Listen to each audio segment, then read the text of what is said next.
जय श्री कृष्ण। दोस्तों, क्या आप जानते हैं कि नरक चतुर्दशी क्यों मनाई जाती है?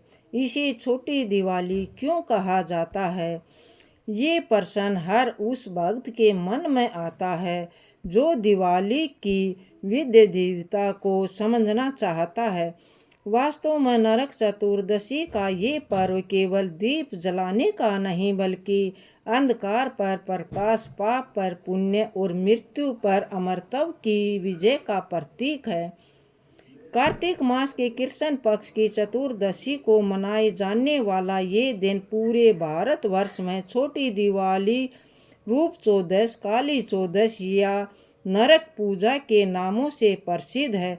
कहा जाता है कि श्री कृष्ण ने एक दानव का संहार किया, तब समस्त लोकों में जय जयकार गूंज उठी। उस दिन दीप प्रज्वलित किए गए और धरती ने पहली बार दीप महोत्सव का रूप देखा। तभी से ये दिन नरक चतुर्दशी कहलाया। ये दिन प्रकाश के अंधकार पर विजय प्राप्ति की और धर्म ने अधर्म को परास्त किया। इस पावन अवसर पर भक्त यमराज देव की पूजा अर्चना करते हैं, क्योंकि ये दिन अकाल मृत्यु से रक्षा और नरक के कष्टों से मुक्ति का प्रतीक है। संध्या के समय दक्षिण दिशा में यम का दीप जलाने की परंपरा अत्यंत प्राचीन और शुभ मानी जाती है। ये दीपक केवल एक साधारण दिया नहीं, बल्कि जीवन की सुरक्षा का दीप होता है, जो यमदूतों को घर की दहलीज पार नहीं करने देता। ऐसा माना जाता है कि जब परिवार का सबसे बड़ा सदस्य ये दीप जलाता है कि वह पूरे कुल की दीर्घ आयु और कल्याण की कामना करता है। इसी दिन अभ्यंग स्नान करने का विशेष विधान है। शरीर को तिल या औषधीय तेल से मालिश कर स्नान करने से आत्मा और तन दोनों की शुद्धि होती है। जो व्यक्ति इस दिन अभ्यंग स्नान करता है वह पापों से मुक्त होकर नरक के दुखों से बच जाता है। इसलिए कहा गया है कि ये दिन केवल बाहरी नहीं, बल्कि आंतरिक पवित्रता का उत्सव है। इस तिथि को काली चौदस भी कहा जाता है, क्योंकि इस रात को माँ महाकाली की उपासना का विशेष महत्व है। माँ काली इस रात्रि में अपने भक्तों को नकारात्मक शक्तियों, भय और तामस से मुक्त करती है। भक्त जन दीप जलाकर धूप दीप से आराधना कर माँ काली का स्मरण करते हैं, ताकि जीवन में प्रकाश, साहस और शांति का वास बना रहे। इस दिन जब संध्या ढलती है तो आंगन, घर दीपों से जगमगाने लगते हैं, जैसे मानो दीपावली का स्वागत हो रहा है। इसलिए इसे छोटी दिवाली कहा जाता है। ये रात्रि जो अगले दिन की महालक्ष्मी पूजा का पर्व संध्या है। संक्षेप में कहा जाए तो नरक चतुर्दशी केवल एक पर्व नहीं, बल्कि पवित्रता और प्रकाश का उत्सव है। इस दिन हमें सिखाता है कि जीवन का हर अंधकार एक दीप की रोशनी से मिटाया जा सकता है। तो आइए इस नरक चतुर्दशी पर यमराज का दीपक जलाएं और अभ्य स्नान करें, माँ काली का स्मरण करें और अपने जीवन से हर भय, पाप और अंधकार को दूर करें। जय माँ काली, जय श्री कृष्ण, जय यमराज देव, जय श्री कृष्ण। अब आइए भक्तों, सुनते हैं नरक चतुर्दशी की पावन व्रत कथा, जो न केवल पुराणी के रूप से अत्यंत प्रेरणादायक है, बल्कि इसमें छिपा है एक गहरा आध्यात्मिक संदेश कि जब तक हम अपने भीतर के नरकासुर को नहीं जीतेंगे, तब तक वास्तविक दिवाली का प्रकाश हमारे जीवन में नहीं उतर सकता। पुराणे के अनुसार बहुत समय पहले पृथ्वी पर एक असुर हुआ जिसका नाम था नरकासुर। वह अत्यंत बलशाली, पराक्रमी और अहंकारी था। उसे ब्रह्मा जी से वरदान प्राप्त था कि उसकी मृत्यु केवल उसकी माता भूदेवी के पुत्र के हाथों से हो सकती है। इसी वरदान के बल पर नरकासुर अत्याचारों में लिप्त हो गया। उसने देवताओं पर आक्रमण कर दिया, इंद्र को पराजित कर अमरावती पर अधिकार कर लिया, अनेक ऋषियों, सिद्धियों और देवताओं को बंदी बना लिया और यहाँ तक कि 16,000 कन्याओं को भी कैद में अपने महल में कैद कर लिया। इन कन्याओं की करुणा पुकार से स्वर्ग और पृथ्वी दोनों अस्त व्यस्त हो उठे। देवताओं ने जाकर भगवान विष्णु से प्रार्थना की, हे नारायण, ये नरकासुर अत्यंत अत्याचारी हो चुका है, कृपा कर इसका अंत कीजिए। भगवान विष्णु ने मुस्कुराकर कहा, समय आने पर इसका अंत निश्चित है। जब द्वापर युग आया तब भगवान विष्णु श्री कृष्ण के रूप में पृथ्वी पर अवतारित हुए और उनके साथ साथ लक्ष्मी स्वरूपा सत्यभामा भी अवतरित हुई, जो वास्तव में भूदेवी का ही अवतार थी। एक दिन नारद मुनि श्री कृष्ण के द्वारिका महल में आए और उन्होंने सत्यभामा से कहा, माते, आपकी संतान स्वरूप नरकासुर ने बहुत अत्याचार किए हैं। अब उसे आपके ही पुत्र श्री कृष्ण के हाथों से मोक्ष मिलेगा। ये सुनकर सत्यभामा ने भगवान से कहा, स्वामी, मुझे भी इस अधर्मी का वध देखने की अनुमति दें। श्री कृष्ण ने सहमति दी। दोनों गरुड़ पर सवार होकर प्रस्थान किया और नरकासुर की नगरी प्रयागजोतासुर पहुँचे। जब युद्ध आरंभ हुआ तो नरकासुर की सेना ने चारों ओर से आक्रमण किया। श्री कृष्ण ने अपने सुदर्शन चक्र से एक एक कर दैत्यों का संहार किया। अंत में नरकासुर स्वयं रणभूमि में आया। रणभूमि में आया, हाथ में शक्तिशाली शूल लेकर उसने श्री कृष्ण पर प्रहार किया, परंतु श्री कृष्ण ने अपने कौशल से उसे व्यर्थ कर दिया। युद्ध घोर हुआ, आकाश में बिजली सी चमक उठी। तभी श्री कृष्ण ने सत्यभामा की प्रेरणा से अपने दिव्य अस्त्र से वार किया और नरकासुर भूमि पर गिर पड़ा। अंतिम क्षणों में जब नरकासुर ने श्री कृष्ण को देखा तो उसकी आंखों से पश्चाताप के आंसू बहने लगे। उसने कहा, प्रभु, मुझे क्षमा करे, मैं अज्ञानवश अधर्म के मार्ग पर चला गया, मुझे मोक्ष वरदान करे। श्री कृष्ण ने उसे वरदान किया, नरकासुर, तेरे नाम से जिस दिन तेरा वध हुआ है उस दिन लोग स्नान दान करके पापों से मुक्त होंगे और प्रकाश का उत्सव मनाएंगे। यह दिन नरक चतुर्दशी कहलाएगा। ये कहते हुए भगवान ने उसे मोक्ष प्रदान किया। जब नरकासुर का अंत हुआ तब उसकी कैद में बंद 16,000 कन्याएं मुक्त हुई और उन्होंने श्री कृष्ण से कहा, हे नाथ, हमें अब और कोई स्वीकार नहीं करेगा, कृपा कर हमें अपनी शरण में लीजिए। भगवान ने करुणा से कहा, तुम सब अब मेरे संग रहोगी, और उन सब को सम्मान सहित स्वीकार किया। देवताओं ने पुष्पों की वर्षा की, स्वर्ग में नगाड़े बजे, पृथ्वी में दीप जलाए गए। यही था दीप उत्सव का प्रथम अवसर। तभी से इस दिन को नरक चतुर्दशी कहा गया और यह परंपरा चली कि इस दिन स्नान, दीप दान और दान करने से मनुष्य अपने सभी पापों से मुक्त होता है। इस दिन यमराज देव की पूजा इसलिए की जाती है कि मनुष्य अकाल मृत्यु से बचे और उसके जीवन में धर्म, प्रकाश और कल्याण बना रहे।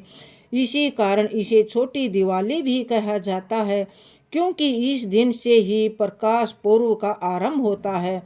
भक्त जन प्रातःकाल स्नान, दीप जलाते हैं, तिल का तेल लगाकर शरीर पर अभिषेक करते हैं और यमराज के नाम का दीपक जलाते हैं ताकि उनके घर परिवार में मृत्यु का भय न रहे।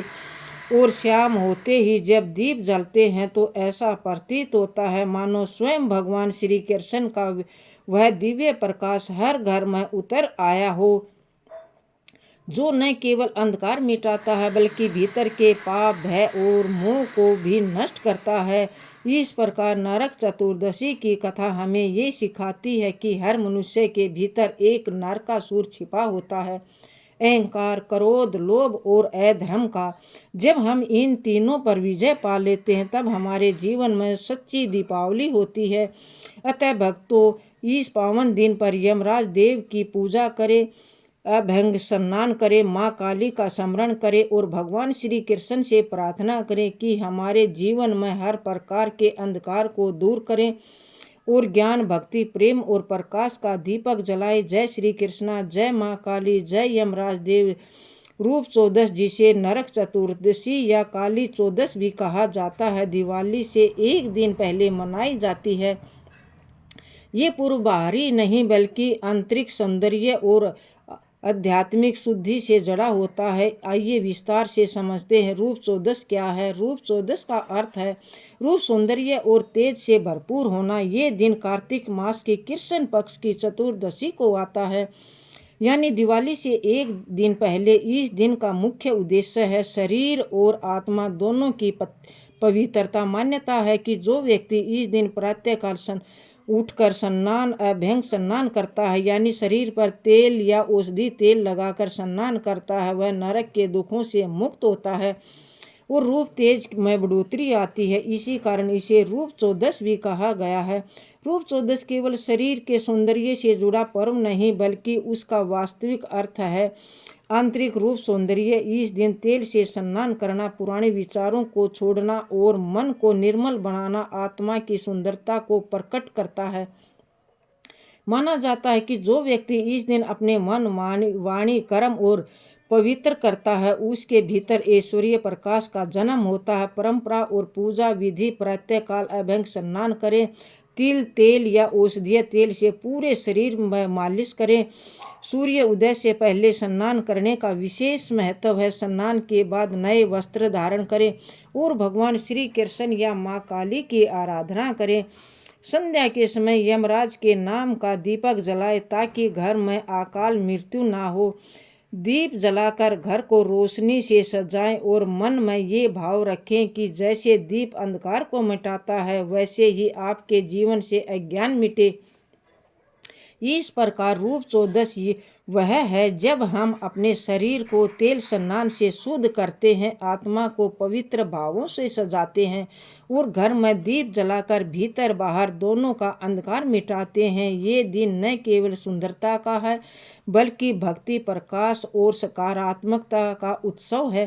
तो भक्तों, इस रूप चौदस पर सिर्फ चेहरा नहीं, मन और आत्मा को भी सुंदर बनाइए, क्योंकि सच्चा रूप वही है जो भीतर से चमके। जय श्री कृष्ण, जय माँ काली। भक्तों, अब हम सुनेंगे पंडित और यमदूत की अद्भुत कथा। एक समय की बात है, एक बहुत ही ज्ञानी और विद्वान पंडित था। वह अपने बचपन के घनिष्ठ मित्र से मिलने के लिए किसी दूसरे गांव में जा रहा था।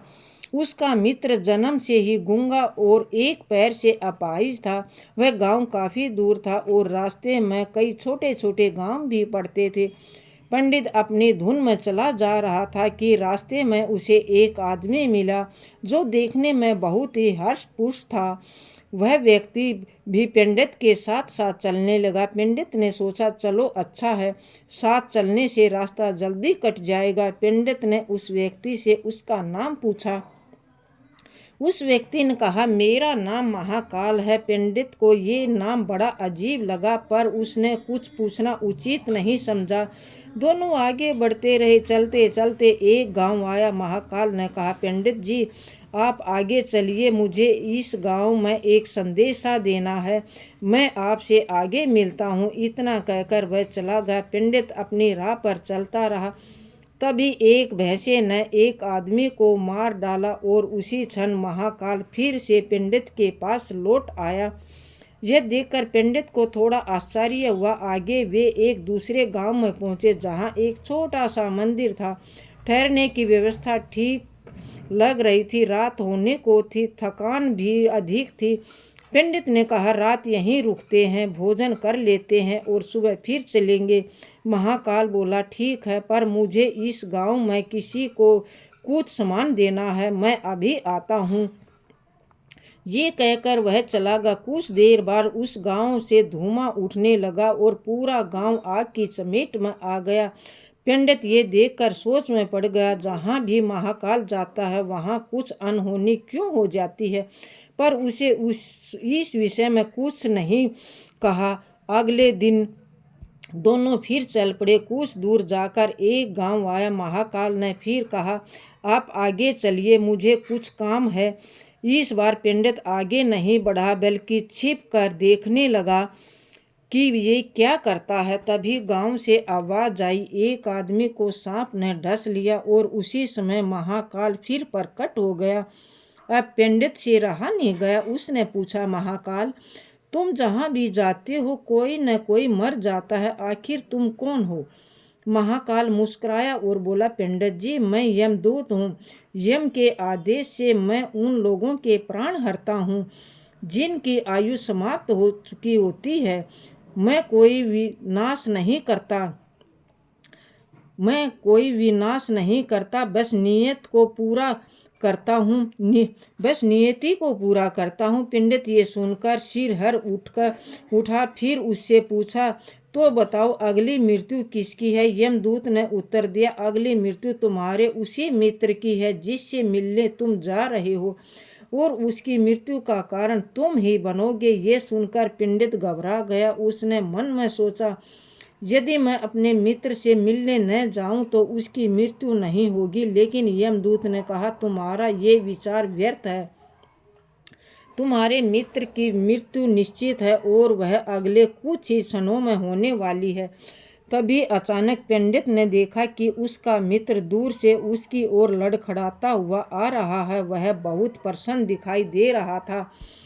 शायद वह पीछे से काफी देर से पंडित का पीछा कर रहा था, पर अपाहिज होने के कारण न पहुंच सका। जब वह पंडित तक पहुंचा तभी अचानक जमीन पर गिर पड़ा और प्राण त्याग दिए। पंडित स्तंभ रह गया। महाकाल ने कहा, पंडित जी, तुम्हारा मित्र तुम्हारे पीछे पीछे चला आ रहा था। उसने अपनी पूरी शक्ति लगाई तुम्हें पाने के लिए, परंतु बुढ़ापे और अपंगता के कारण हृदयघात से उसकी मृत्यु हो गई है। और उसकी मृत्यु का कारण तुम ही बने, क्योंकि वह तुमसे मिलने के प्रयास में अपनी सीमा से आगे बढ़ गया। अब पंडित को विश्वास हो गया कि महाकाल सचमुच में यमदूत हैं। पंडित जानता था कि मृत्यु अटल है, इसलिए उसने अपने मित्र का अंतिम संस्कार किया और घर लौट आया। लेकिन मन में एक प्रश्न उठने लगा, महाकाल मेरे साथ क्यों चल रहा था। उसने पूछा, तुम मेरे साथ क्यों थे। महाकाल बोला, मैं तो सबके साथ चलता हूँ, हर क्षण हर पल। बस लोग मुझे देख नहीं पाते क्योंकि वे अपनी चिंता और लोभ में उलझे रहते हैं। पंडित ने फिर पूछा, क्या तुम बता सकते हो कि मेरी मृत्यु कब और कैसे होगी। महाकाल ने कहा, तुम ज्ञानी व्यक्ति हो इसलिए बताता हूँ। तुम्हारी मृत्यु आज से ठीक 6 महीने बाद होगी। किसी दूसरे राज्य में तुम स्वयं खुशी से फांसी स्वीकार करोगे। यह कहकर वह चला गया। पंडित ने मन में भय और जिज्ञासा दोनों महसूस किए। उसने सोचा, यदि मृत्यु दूसरे राज्य में होगी तो मैं अपने राज्य से बाहर ही नहीं जाऊंगा। पंडित ने ये बात राजा को बताई। राजा और उसके मंत्रियों ने विचार किया कि यही उपाय सुझाया कि यदि वह अपने राज्य से बाहर नहीं जाएगा तो उसकी मृत्यु नहीं होगी। पंडित जी ने ये योजना मान ली और उसने अपने राज्य में रहने लगा। परंतु नियति से आगे कौन बच सकता है। ये सलाह राजा को भी उपयुक्त लगी, अच्छी लगी, इसलिए उसने पंडित के लिए महल में ही रहने के लिए उचित व्यवस्था कर दी। अब राजा की आज्ञा के बिना कोई भी व्यक्ति उस पंडित से नहीं मिल सकता था, लेकिन स्वयं पंडित कहीं भी आ जा सकता था ताकि उसे ये न लगे कि राजा की कैद में है। हालांकि वह स्वयं ही डर के मारे कहीं आता जाता नहीं था। धीरे धीरे पंडित की मृत्यु का समय नजदीक आने लगा और अंत में वह दिन भी आ गया जिस दिन पंडित की मृत्यु होनी थी। जिस दिन उसकी मृत्यु होनी थी उसे पिछली रात पंडित भय के कारण जल्दी ही सो गया ताकि रात और अगला दिन जल्दी से बीत जाए और उसकी मृत्यु टल जाए। लेकिन पंडित को नींद में चलने की बीमारी थी जिसके बारे में वह स्वयं भी नहीं जानता था, इसलिए न तो उसने राजा से कभी इसका जिक्र किया न किसी वैद्य से इसका उपचार कराया, क्योंकि वह अपनी मृत्यु को लेकर अत्यधिक चिंतित था और उसे गहरी नींद नहीं आ रही थी, इसलिए उस रात उसे नींद में चलने का दौरा पड़ गया। वह उठा और राजा के महल से निकलकर अस्तबल में पहुंच गया। क्योंकि वह राजा का अतिथि था, इसलिए किसी पहरेदार ने उसे रोका नहीं, न किसी ने उससे कोई सवाल किया। अस्तबल में पहुंचकर वह सबसे तेज दौड़ने वाले घोड़े पर सवार हुआ और अचेत अवस्था में ही राज्य की सीमा पार करके दूसरे राज्य में पहुंच गया। इतना ही नहीं, वह सीधा दूसरे राज्य के राजा के महल में जा पहुंचा। संयोग से किसी पहरेदार ने उसे रोका नहीं, क्योंकि सब लोग रात के अंतिम पहर में गहरी नींद में थे। वह सीधे राजा के सैन्य कक्ष में जा पहुंचा, जहां रानी के एक ओर राजा सो रहा था और दूसरी ओर जाकर पंडित लेट गया। सुबह जब राजा की नींद खुली तो उसने देखा कि पंडित को रानी के बगल में सोया देखा। तो ये दृश्य देखकर राजा क्रोधित हो उठा और तुरंत पंडित को गिरफ्तार करने का आदेश दे दिया। पंडित को खुद समझ नहीं आ रहा था कि वह दूसरे राज्य में और सीधे राजा के सैन्य कक्ष में कैसे पहुंच गया, लेकिन उसकी सुनने वाला कोई नहीं था। राजा ने उसे दरबार में पेश करने का हुक्म दिया। दरबार लगा। राजा ने पंडित को देखा और क्रोध में आकर आदेश दिया कि इस व्यक्ति को फांसी दी जाए। सजा सुनकर पंडित कांप गया, पर उसने हिम्मत जुटाकर कहा, ये महाराज, मैं नहीं जानता कि मैं आपके राज्य में कैसे आया और आपके सैन्य कक्ष में कैसे पहुंचा। न तो मैंने किसी पहरेदार को देखा, न किसी ने मुझे रोका, परंतु मैं इतना जानता हूं कि आज मेरी मृत्यु होनी ही है। आज मेरी मृत्यु होनी ही थी। राजा को ये बात अजीब लगी। उसने पूछा, तुम्हें कैसे पता कि आज तुम्हारी मृत्यु का दिन है? कहना क्या चाहते हो तुम? पंडित ने विनम्रता से उत्तर दिया, महाराज, 6 महीने पहले एक यम का दूत, जिसका नाम महाकाल था, उसने मुझे कहा था कि मेरी मृत्यु आज से 6 महीने बाद होगी और मैं स्वयं खुशी खुशी फांसी स्वीकार करूंगा। आज वही दिन है। इतना कहकर उसने राजा को पूरी कथा सुना दी। पंडित ने आगे कहा, महाराज, बताइए, कोई सामान्य व्यक्ति इतना साहस कैसे कर सकता है कि वह राजा की उपस्थिति में राजा के ही कक्ष में जाकर रानी के बगल में लेट जाए? यह तो आत्महत्या सम्मान कार्य है और मैं जो आपके राज्य का अतिथि हूँ, ऐसा क्यों करूँगा? राजा उसकी बात सुनकर थोड़ा शांत हुआ, पर उसे विश्वास नहीं हुआ। उसने कहा, यदि तुम्हारी बात सत्य है और आज तुम्हारी मृत्यु का दिन है, तो मैं तुम्हारी मृत्यु का कारण नहीं बनूंगा। लेकिन यदि तुम झूठ बोल रही हो तो तुम्हें आज ही फांसी दी जाएगी। इतना कहकर राजा ने अपने सैनिकों को आदेश दिया कि वे पड़ोसी राज्य के राजा के पास जाएं और सच्चाई का पता लगाएं। शाम तक सैनिक लौट आए। उन्होंने बताया, महाराज, पंडित जो कह रहा वह सत्य है। दूसरे राज्य के राजा ने उसे अपने महल में 6 महीने तक अतिथि के रूप में रखा था। कल रात राजा स्वयं उसे मिलने आया था। उसके बाद वह अचानक गायब हो गया और कोई नहीं जानता कि वह इस राज्य में कैसे पहुंचा। ये सुनकर राजा दुविधा में पड़ गया। यदि पंडित को फांसी न दी जाए तो राजा के आदेश का अपमान होगा और यदि दी जाए तो निर्दोष की मृत्यु होगी। राजा ने मंत्रियों से परामर्श किया। मंत्रियों ने विचार विमर्श करने के बाद सुझाव दिया, महाराज, आप पंडित को कच्चे सूत के धागे से फांसी दें। इससे आपका वचन का मान भी रहेगा और पंडित की जान भी बच जाएगी। ये उपाय राजा को उचित लगा। उसने आदेश दिया कि पंडित के लिए सूत के धागे की फांसी का फंदा तैयार किया जाए। पंडित को फांसी पर चढ़ाया गया। सब लोग प्रसन्न थे कि न तो पंडित मरेगा, न राजा का वचन झूठा पड़ेगा। पंडित भी निडर होकर मुस्कुराया, ताकि उसे विश्वास था कि सूत के धागे से तो मृत्यु असंभव है, परंतु नियति को कौन टाल सकता है। जैसे ही फांसी दी, सूत का धागा टूट गया, लेकिन टूटने से पहले उसने अपना कार्य पूरा कर दिया था। पंडित के गले की नस कट चुकी थी और महाकाल का वचन सत्य सिद्ध हो गया। उस सूत के धागे से पंडित निमट गया, तड़फ रहा था। हर धड़कन के साथ उसके गले से खून की फुहार निकल रही थी और देखते ही देखते कुछ ही क्षणों में पंडित का पूरा शरीर शांत हो गया।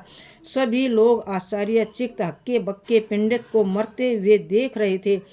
किसी को विश्वास नहीं हो रहा था कि एक कमजोर सूत के धागे से किसी की मृत्यु हो सकती है, लेकिन घटना घट चुकी थी। नियति ने अपना काम कर दिया था। जो होना था वह होकर ही रहता है। हम चाहे कितनी सावधानियां बरतें या चाहे जितने उपाय कर लें, हर घटना और उसी घटना का सारा ताना बाना पहले से निश्चित है, जिसे हम रत्ती भर भी इधर उधर नहीं कर सकते। इसलिए ईश्वर ने हमें भविष्य जानने की अक्षमता नहीं दी है, ताकि हम अपने जीवन को अधिक बेहतर तरीके से जी सकें। हर हर महादेव। प्रेम से बोलिए जय श्री हरि विष्णु, जय श्री कृष्ण। ऐसी ही और भी रोचक और आध्यात्मिक वीडियो के लिए चैनल को सब्सक्राइब कर लें। दोस्तों, आपको ये कथा कैसी लगी कृपा करके कमेंट में ज़रूर बताइए। वीडियो पसंद आई हो तो लाइक करें और अपने दोस्तों के साथ शेयर करें।